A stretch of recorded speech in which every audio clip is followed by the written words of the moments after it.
In his essay, Enough Marriage to Share, Evan Wolfson directly opposes Maggie Gallagher's argument. I think that Wolfson's argument is pretty well representative of most supporters of same-sex marriage. Perhaps not everyone, but I think he does a good job of representing the general supporting stance on the issue. This supporting argument is one that aims to recognize, dissolve, and defeat what is seen as discrimination against same-sex couples who wish to have a right to marriage and who wish to freely marry other consenting adults of their choosing. Now, I think it's worth saying that discrimination in and of itself is not necessarily wrong or unjustified.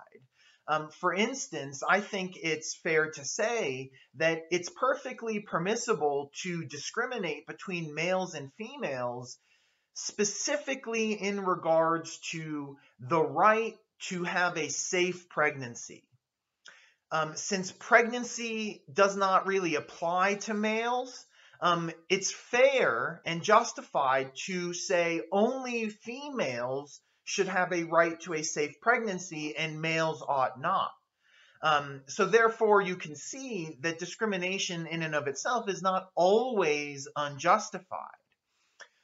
However, of course, Evan Wolfson and supporters of same-sex marriage are arguing that the prohibition of same-sex marriage and the denial of the right to marriage to same-sex couples is unjustified and immoral discrimination against those same-sex couples. These same-sex couples, according to this argument, have an equal interest in marriage when compared to opposite-sex couples, unlike males and females in regards to the right to a safe pregnancy. Same-sex couples and opposite-sex couples have an equal interest in the right to marriage, according to Evan Wolfson.